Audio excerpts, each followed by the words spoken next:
So I have to give them lots of grace. And sometimes, unfortunately, I don't.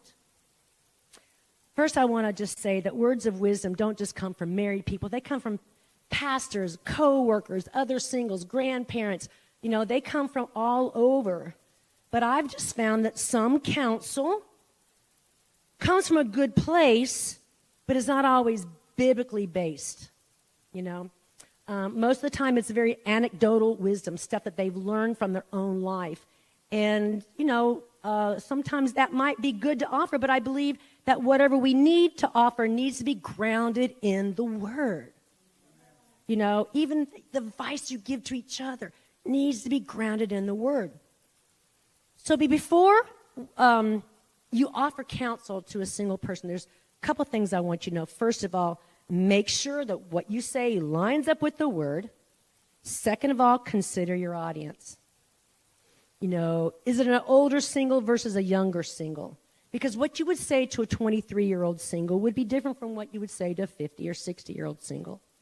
You might say to a 23-year-old single, honey, don't worry, you've got the whole life ahead of you. What's the rush? Would you say that to a 50 or 60-year-old single? And no. So we just need to consider if they've been married before, have they been divorced and need some extra care, did they just lose a spouse, did they just go through a bad breakup, are they single, are they Christians, do they have a walk with the Lord at all, do they know the Lord at all?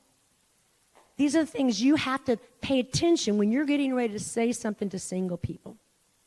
So you got to consider the audience. Now, like I said, I've had so much advice given to me over the years, advice given to people who loved me, but I got to say, unfortunately, their words gave me very little comfort and added nothing to my life.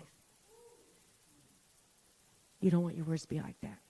Nor do you want your words to not add anything to your spouse. Your words have to add things to their life and build them up. So let me give you a few examples of what we're talking about. So we're going to play a little game called Say What? For this, I'm going to need some audience participation, and you're going to see, because whenever you see that, I want you to go, say what?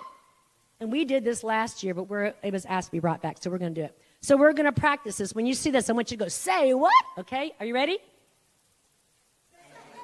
Oh, you guys are good. We're going to have fun. Okay. All right, so here we go. Here's some advice I've heard over and over in my years of singleness. Here's one.